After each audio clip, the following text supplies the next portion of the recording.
welcome Dr. Anna Toker to the podcast. Thank you so much for joining us here. My pleasure, Rob, as always. So I started out with, talking about this particular one, which is the Liberty, The Liberty. which I Mhm. believe, correct me, is that's kind of where everything started from, as far as hey, let's see, how can Yes, we I'll give you yeah a give quick me the background background on on the where we technology. kicked Yeah, off so here. the creator of this company and this technology is an engineer in complex computer systems.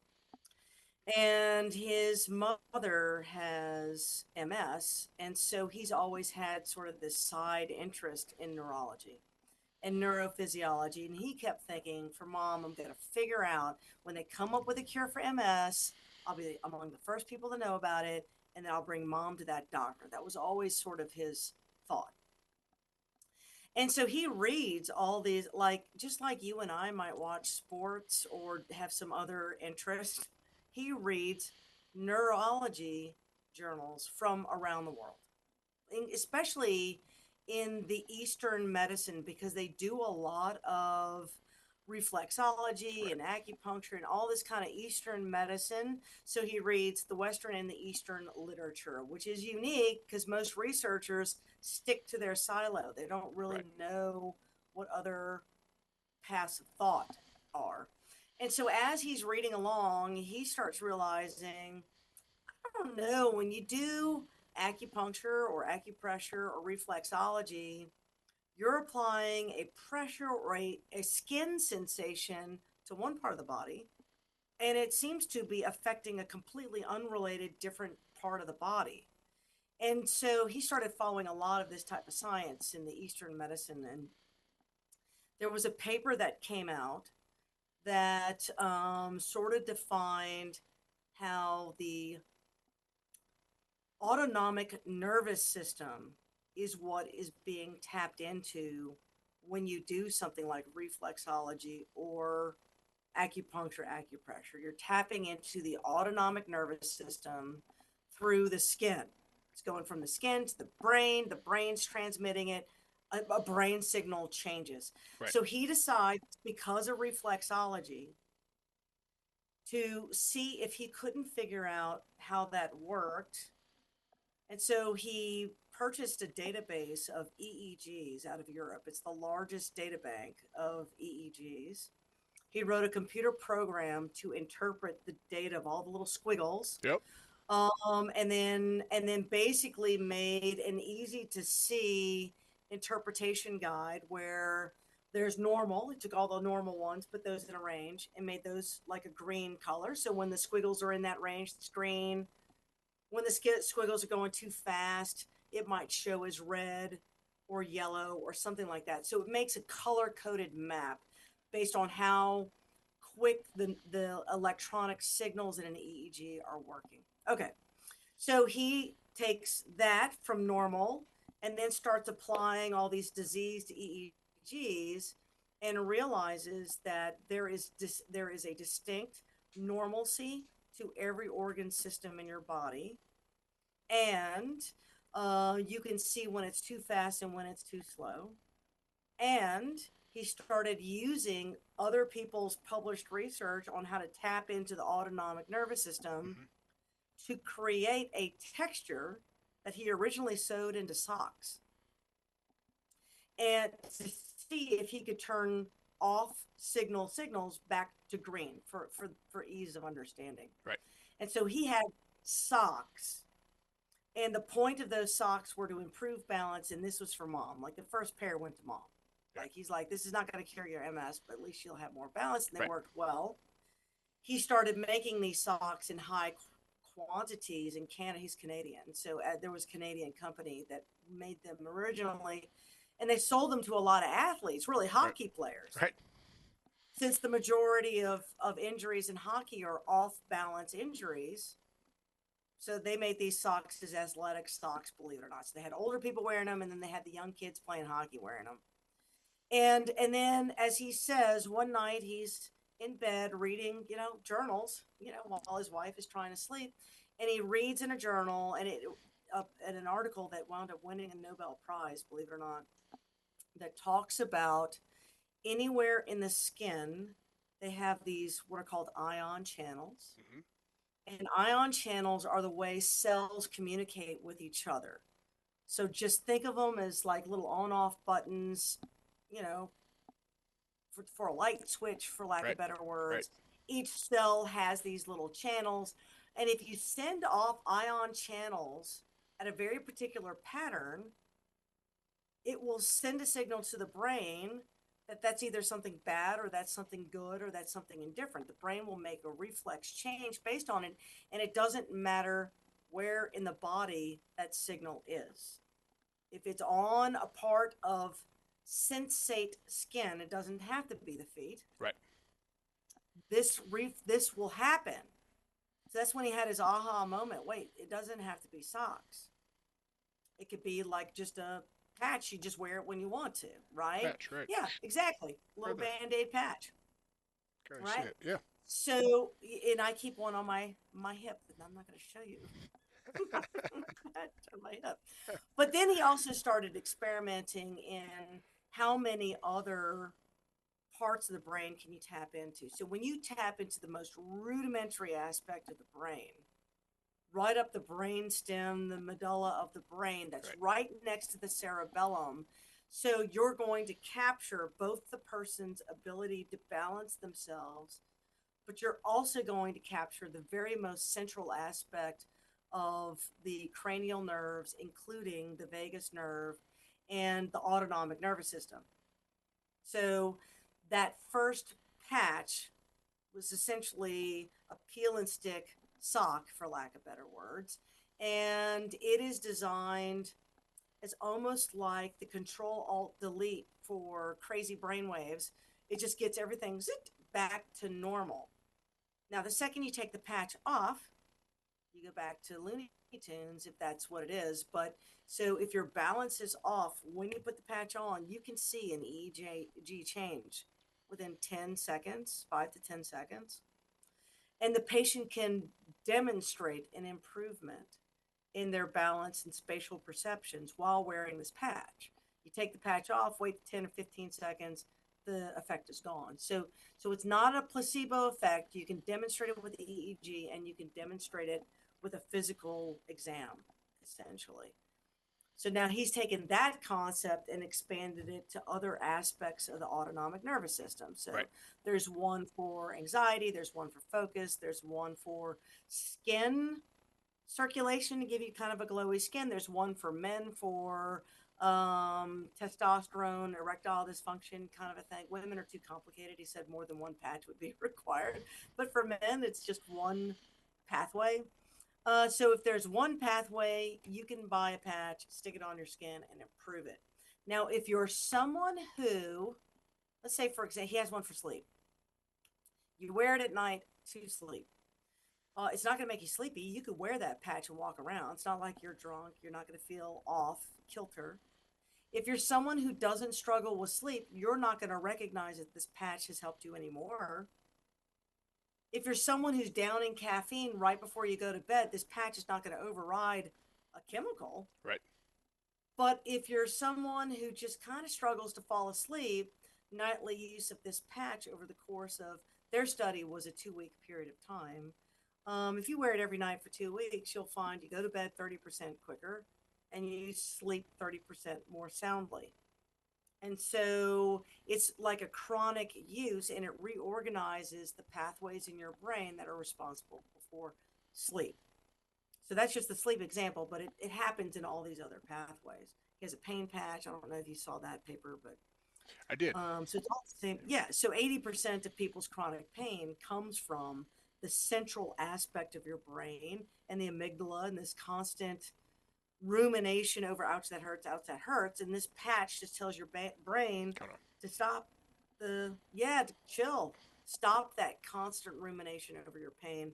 And so 80% of chronic pain can be removed with one of these patches. So it's fascinating technology. There's no drugs in it. There's no batteries required. It doesn't look like it's doing anything. You're wearing one. It's like a band-aid, It is. right? Yeah. And so the motion of your skin is what trips off the ion channels. Now I will say this: those ion channels are also required for immunity. So the way your body talks to itself, that there's a viral invasion or you're allergic to something, is with these ion channels.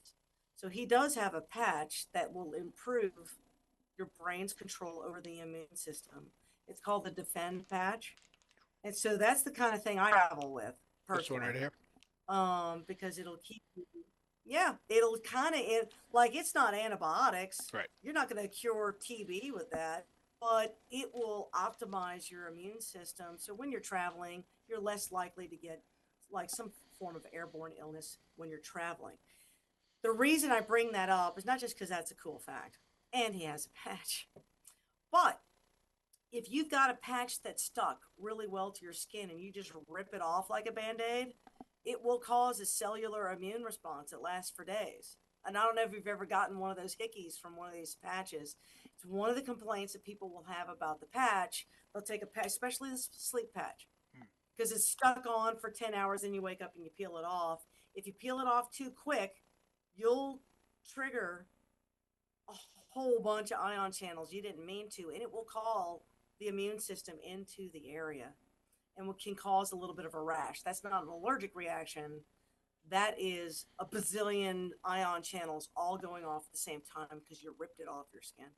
So the company typically suggests use soap, water, get in the shower and let water get under it, and then it just peels right off, and you will never have that rash. So Okay. just as a FYI. That, that's important. That's an important FYI, Yeah. because some people will get that rash and think, "Oh my God, I'm allergic to it," and they'll stop Right. using it. Right. And it might But be. um, but there's no contraindication to that. You can be pregnant, you can be old, you can be a child. Any medicine, it doesn't really matter.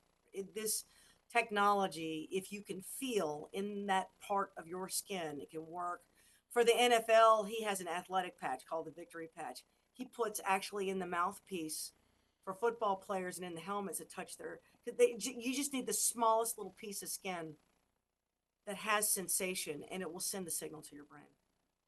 It doesn't have to be a glue-on patch. And so he's always coming up with new and different ways to get that technology onto your skin. It's kind of fascinating. Where do you think it's going to be going to? Like, This is my thoughts. So, and I do sit on the medical board. This is why you asked me to talk about the technology, but I sit on his medical board. And one of the things that we do is call each other up and ask each other nerdy questions. And in my opinion,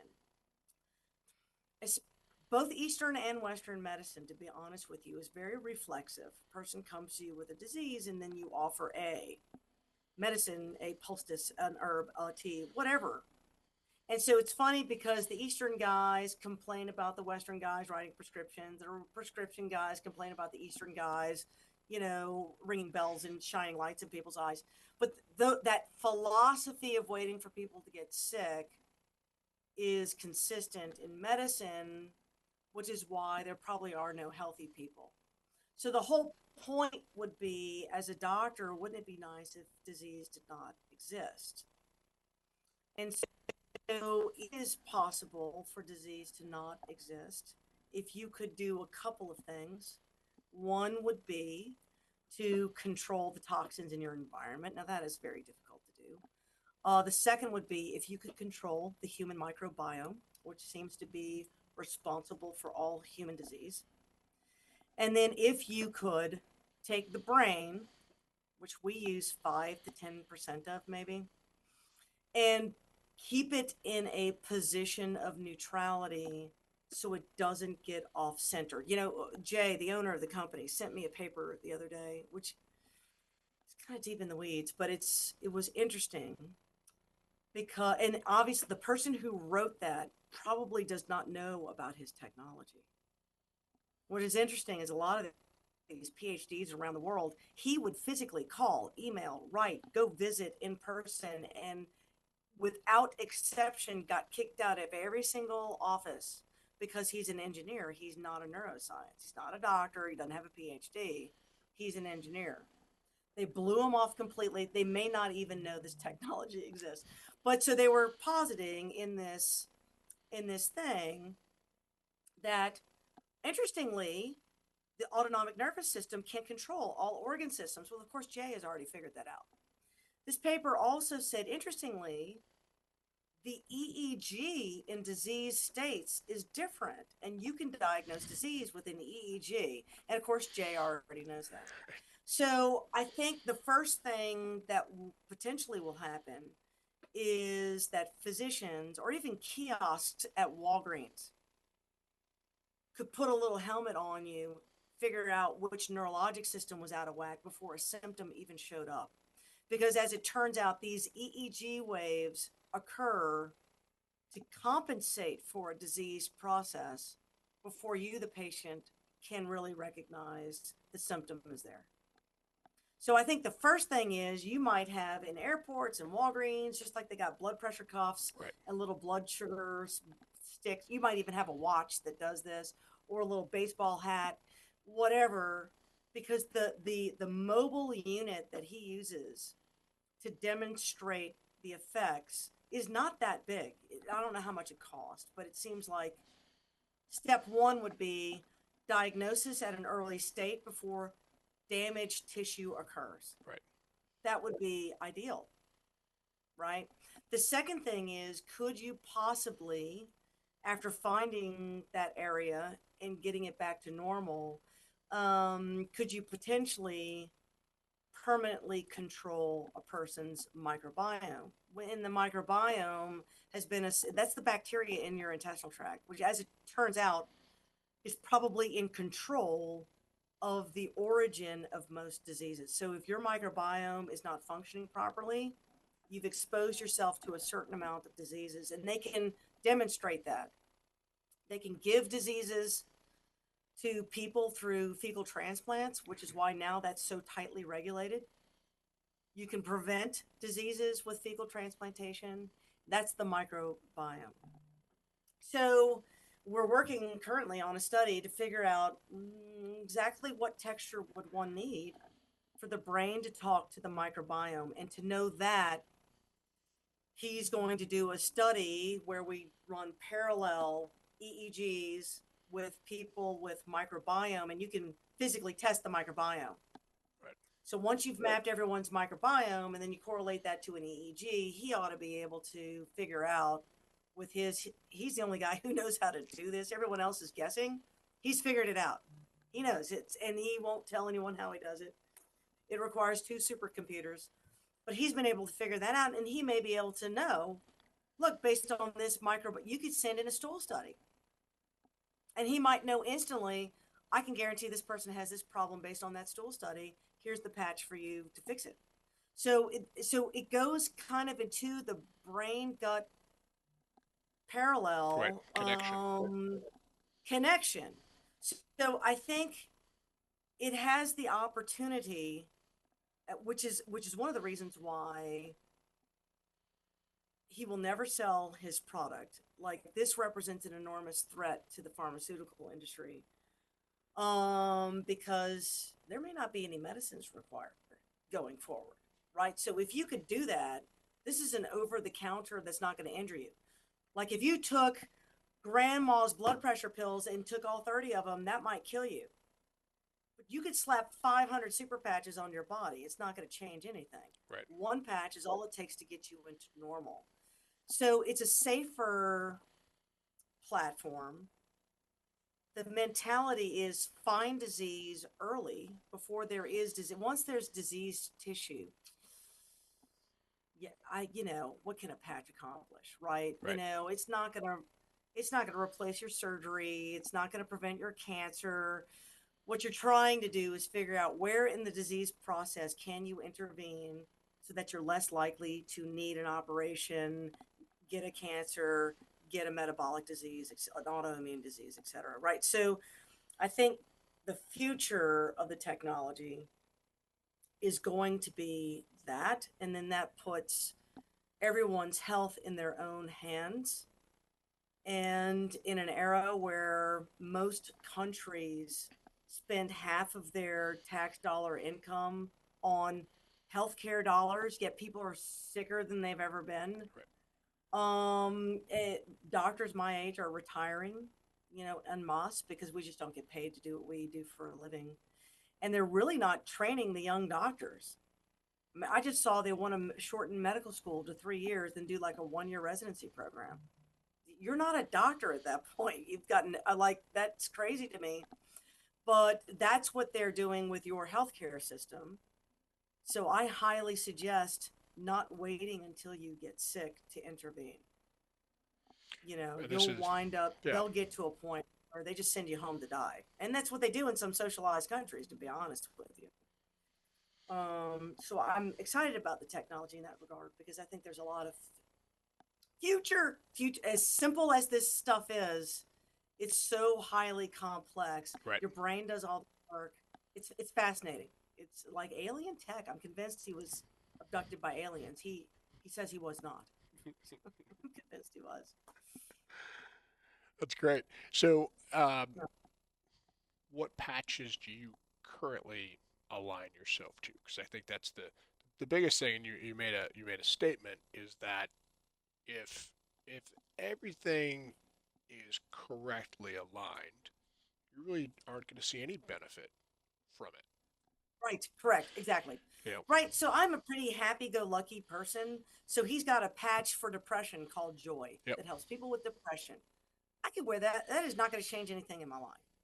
Now, I'm under uncommon amounts of stress.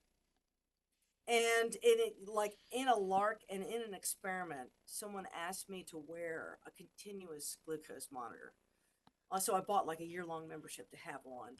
Okay. And every time the office calls, I get a blood sugar spike. At night when I'm sleeping, if a text goes, blood sugar. If I have a big surgery the next morning, my blood sugar will spike.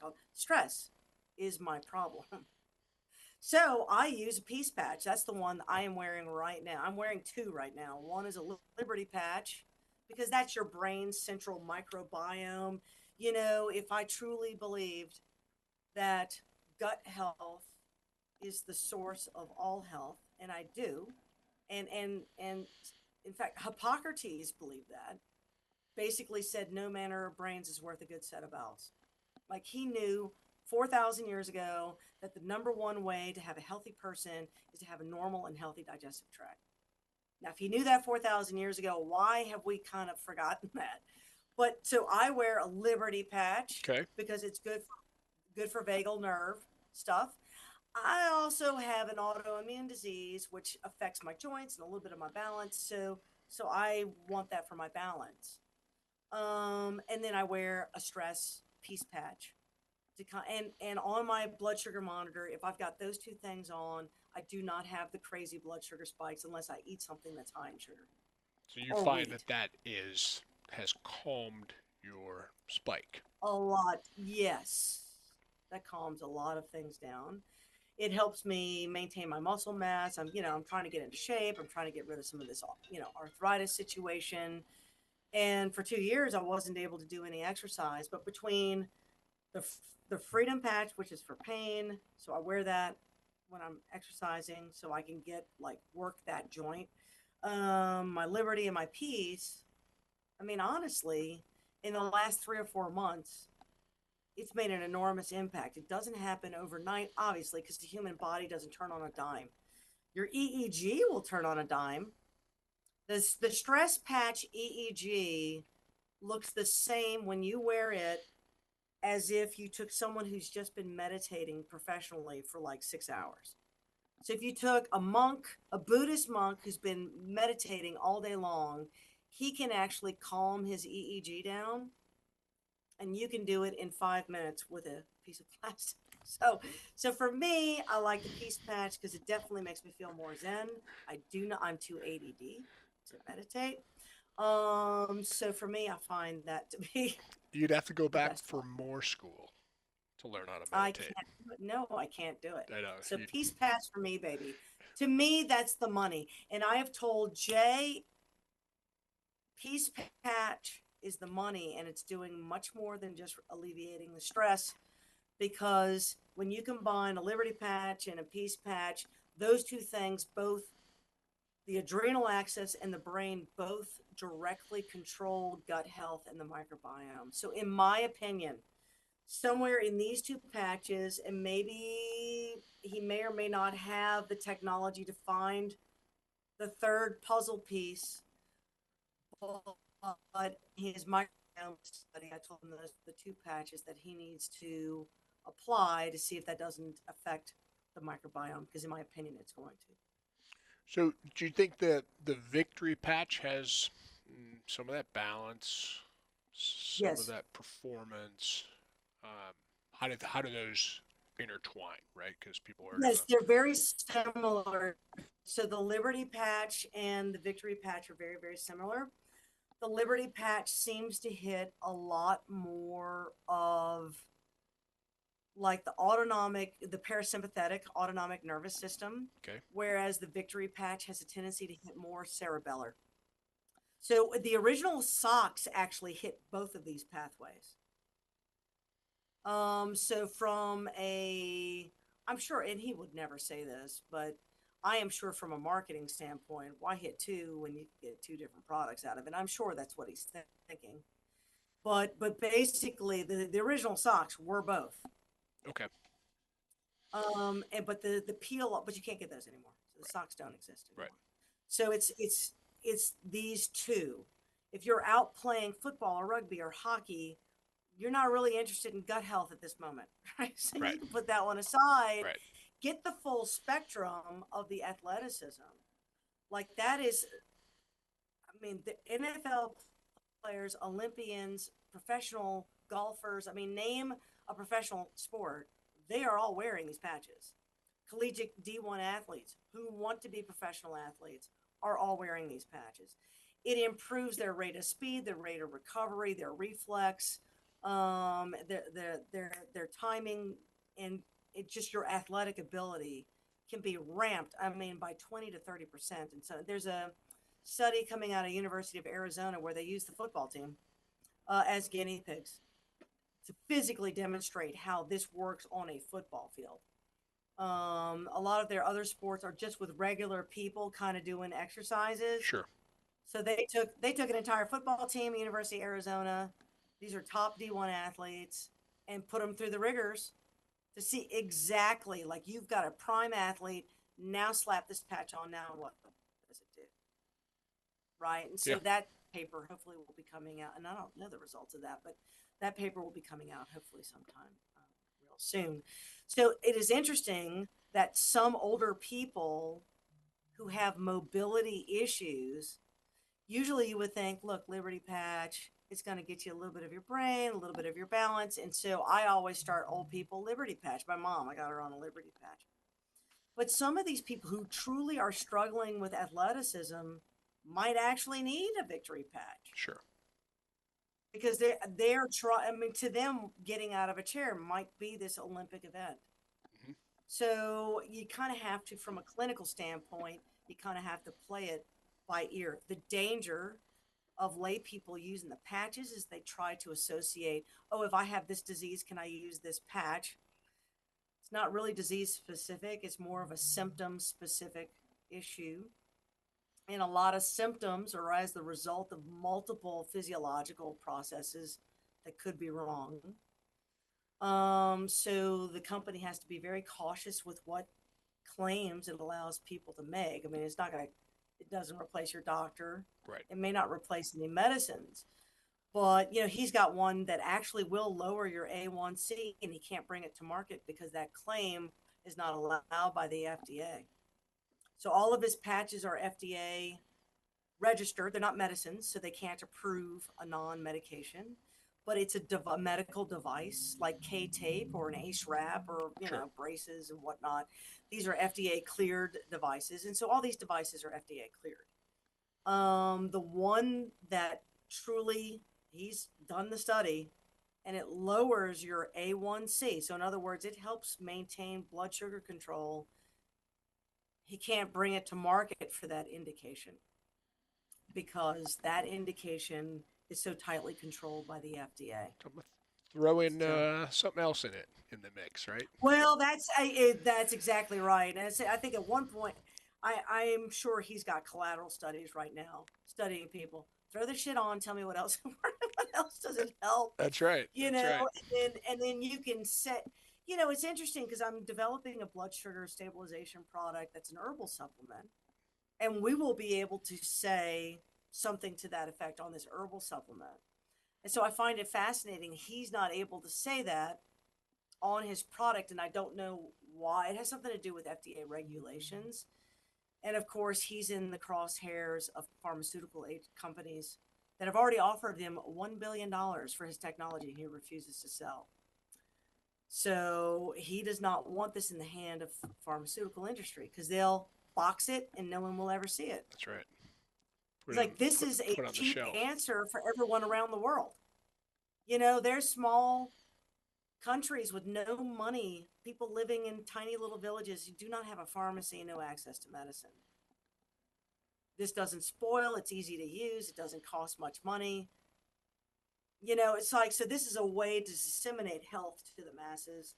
And a pharmaceutical industry is not keen on that. So anyway, he has to be very, very cautious His claims. with the claims. Right. Yeah, so you just cannot make a claim, which is why I'm very careful to say, you know, it's not putting you to sleep. You're putting yourself to sleep. Right. It's like a crutch, you know, when you twist an ankle.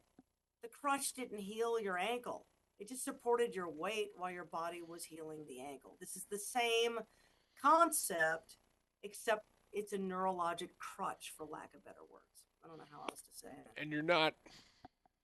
It's not ever going to really fix that condition, and probably a lot of it has to do with the fact that as we get older, just like an older computer, you start having more errors. You start replicating Correct. So what? And incorrectly. there's and this was in the paper he sent me. There was an interesting statement that may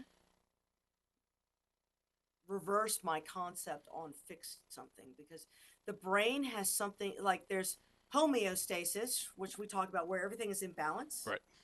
The brain will achieve something called allostasis, which means if the sensory comes up enough times and the brain can't fix it, the brain gives up and says, screw it, I'm going to the new level. Your blood sugar kind of does that too, you know, like Mm-hmm. you have normal blood sugar until you wear the system down. Next thing you know, boom, your new set is now 130 instead of 100, you know? And so that's called allostasis. You can put the brain into allostasis with disease, and you can pull it out of allostasis with correction. And the question is, how long Right. does that take? Probably years and years and years and years, because the brain waves are off long before the disease shows up.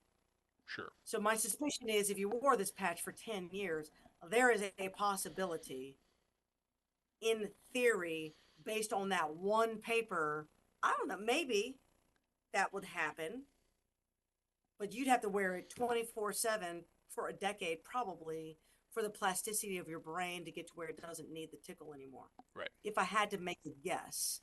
And if you disease the body enough, there's no going back. I mean, you know, the second you have to replace the knee, like that's never the same. Sure. Even though you're walking on it, the neurologic intervention of that is never going to be the same. So obviously, I don't think you'll ever get a permanent fix, but never say never. Based on that paper, the brain is capable of permanent fix. But they just don't know what it would take Right. for that to happen. Repetition, duration, and what level of consistency you Correct. need Yeah, to. it is also interesting that they can do an EEG and determine if you're going to age gracefully or not. Right? So they can. Have There you was had like, that? I have not, and they didn't really describe. This is literally like two paragraphs where the guy starts talking very factually. So I don't know if that's it. There's 500 references. I haven't had the chance to go through all the references, but literally discusses that there is And it's fascinating. There's a part of your brain that's the me that knows that you're alive, right? Yeah. So there's the me factor. The me factor is diseased in autistic people. This is why they can't interact with other people because they don't have a starting point of me. And of course, I told Jay that is fascinating because if they can see the me factory on an EEG, Right. trust me, he'll figure out the patch to put on autistic kids to give them their lives back. Can you imagine what that would do? Amazing. You know, it'd be without drugs. Can you imagine? So anyway, so there's a part in your brain that even at a young age will go off the rails a little bit and outlines this is someone who's not going to age well. So obviously, there's something already going wrong. Your brain is already trying to correct the pathway. And with many years of no one knowing it's even going on, boom, all of a sudden you get this other problem. So the fact that that was written in a journal article means either someone theorized it, now go find it, or they found it and don't know what to do with it. Right. But Jay's like a dog on a bone. If it's theoretic, he will find somebody. He'll probably find the author of that paper and communicate with them. Where did you get that data from? Right. And that person may or may not talk to him about it. But can you imagine? That would be great. Like if you they'll could pick talk. up at They'll a talk 30. to you though. Yeah. Well, yeah. I mean, Good. you got to put Jay right behind you.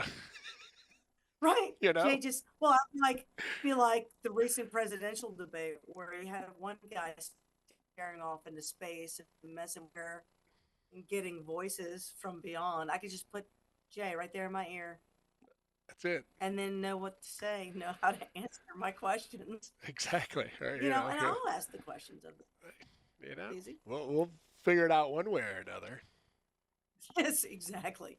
But the theory is there. So I think alien medicine, Star Trekky style, is actually close to being not a theory anymore, where you could have a scan and know there's a problem, right? And of course, in Star Trek world, it was the whole body. Sure.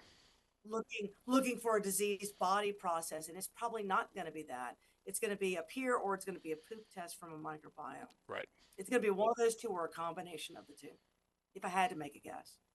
And we might be closer than that than you think. Well, I mean, if you think about it, you've got dogs that can smell out cancer way before it's even detected, right? So, if we think, we're the smartest and brightest, right. we're usually not, right? We're missing something. Yes. we're missing something. We have, we've got the all these other things going on from lab or a golden retriever that can determine if someone has cancer prior to even it coming up on the radar. Yeah. Or diabetic, or you're about to have a seizure. I mean, that's seizure. The world is riddled with dogs who can sense you're going to have a seizure before you collapse and have a seizure. Right. The dog will actually alert the patient so they can sit down, so they stop driving, park the car, or whatever. Right. So that just for safety. Yeah. So we know this exists. The question is, how do we tap into that obviously natural phenomenon? And so I do find it very, very, very